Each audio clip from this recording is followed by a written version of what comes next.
ele foi o homem mais temido pelos primeiros cristãos. Um caçador de discípulos que, após um evento sobrenatural no caminho de Damasco, teve sua vida completamente transformada. Hoje, vamos entender como um fabricante de tendas de Tarso desafiou imperadores e mudou o curso da civilização ocidental.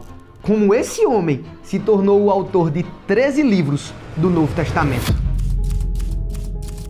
Paulo foi educado aos pés de Gamaliel. Atos 22:3 conta sobre isso. Ele era o grande mestre da sua época, um super judeu da tribo de Benjamim. Já em Atos 7:58 narra a história de Estevão enquanto estava sendo apedrejado. A palavra do Senhor diz: arrastaram-no para fora da cidade e começaram a apedrejá-lo. Os acusadores tiraram os mantos e o deixaram aos pés de um jovem chamado Saulo. Mais para frente, em Atos 9:4, o Senhor fala diretamente com ele enquanto ele estava indo para Damasco. O Senhor diz: Saulo, Saulo, por que me persegues? A luz que Paulo viu foi tão forte que deixou ele cego por 3 dias. É como se ele tivesse que perder a visão física por 3 dias para receber a visão espiritual. Após a conversão, a sua visão ter sido restabelecida, muitos esquecem essa parte, mas ele passa alguns anos no deserto se preparando. Ele foi para a Arábia, como fala em Gálatas 1:17. Ele passa cerca de 3 anos sendo ensinado por revelação direta da parte de Cristo. Após ter sido rejeitado em Jerusalém, ele volta para sua terra natal e fica cerca de 10 anos em silêncio. Perceba que o grande Paulo, que seria usado por Deus de maneira extraordinária, passa por um processo. São alguns anos de preparo. Não desconsidere o preparo de Deus na sua vida. O grande Paulo precisou de um tempo para desconstruir algumas coisas que tinham muito fundamentadas nele, para ele poder fundamentar a centralidade de Deus e de Cristo na vida dele. A Bíblia narra as 3 viagens missionárias de Paulo. A primeira, ele vai junto com Barnabé até Chipre. Ele confronta o feiticeiro Elimas. E é aqui, em Atos 13, que ele para de ser chamado de Saulo e começa a ser chamado de Paulo.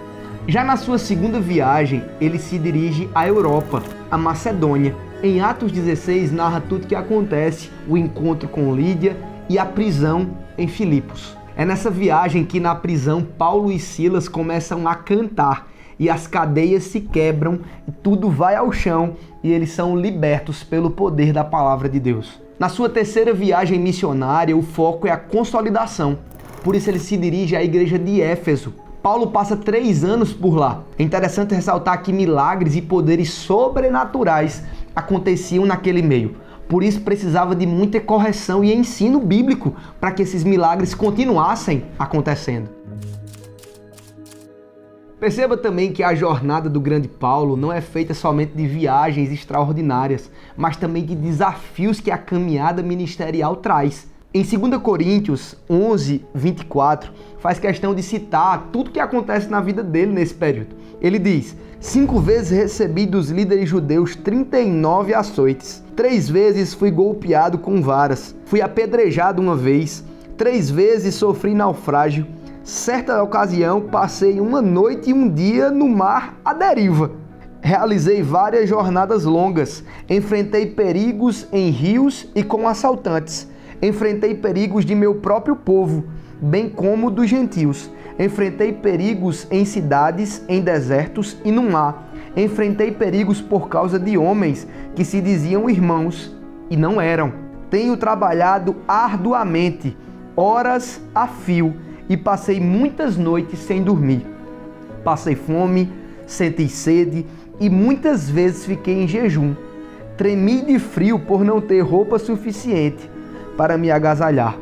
Eu faço uma pausa nessa citação do apóstolo Paulo de tudo que acontece na vida dele para trazer uma pergunta para você. O que você acha que é servir a Deus? Servir a Deus não é aplausos, não é reconhecimento, não é sucesso apenas. Servir a Deus envolve de nós renúncia, entrega, aquele que não é digno de abrir mão da sua vontade, do que quer, de abrir mão da sua casa, da sua família, não é digno de mim.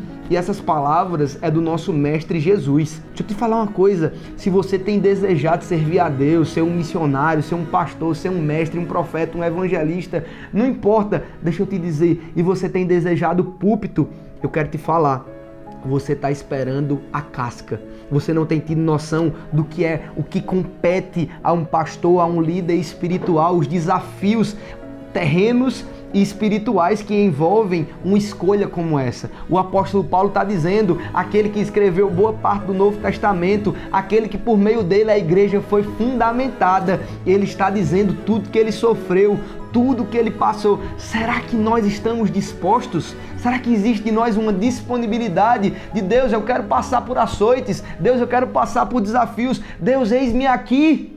E eu faço essa pergunta e te provoco, porque servir a Deus exige de nós uma entrega total. O apóstolo Paulo deixou de ser Saulo, o apóstolo Paulo deixou de ser perseguidor para se tornar proclamador. Ele deixou todos os cargos, ele disse com todas as palavras, eu considero tudo como esterco, tudo como perda, em razão da sublimidade de conhecer a Cristo. Sabe, se você foi transformado por Jesus, você precisa decidir abrir mão de tudo e sua vida precisa ser como a do apóstolo Paulo, uma referência para as nossas vidas, uma referência de integridade, de entrega ao Senhor.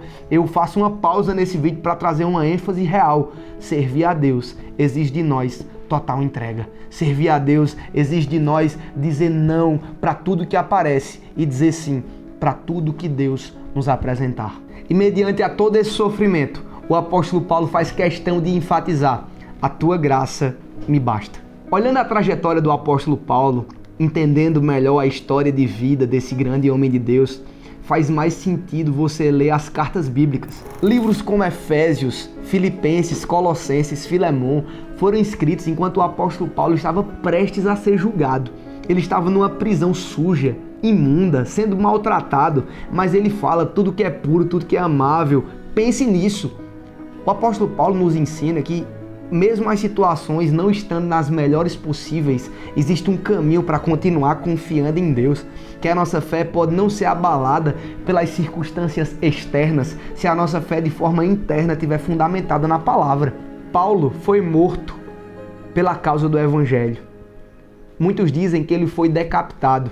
Ele não poderia ter sido crucificado porque ele era romano. O que realmente importa é que a morte do apóstolo Paulo significou uma entrega verdadeira ao Senhor, de que a sua vida foi dedicada. A morte foi só o final. Sabemos que ele diz, combati o bom combate e guardei a fé. Mas eu quero te perguntar, quando você morrer, a sua vida vai ser como a do apóstolo Paulo?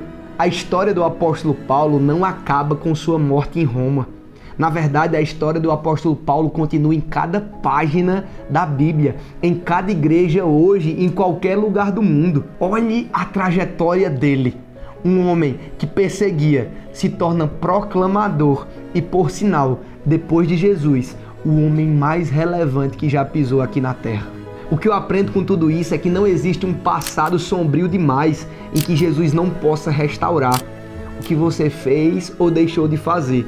Se você der espaço para Deus e reconhecer o sacrifício de Jesus naquela cruz, você pode ser transformado. E assim como o apóstolo Paulo, uma boca e uma vida que muitas vezes não glorificou a Deus, pode se tornar um canal de levar muitos a receber mais e conhecer Jesus como único e suficiente Salvador.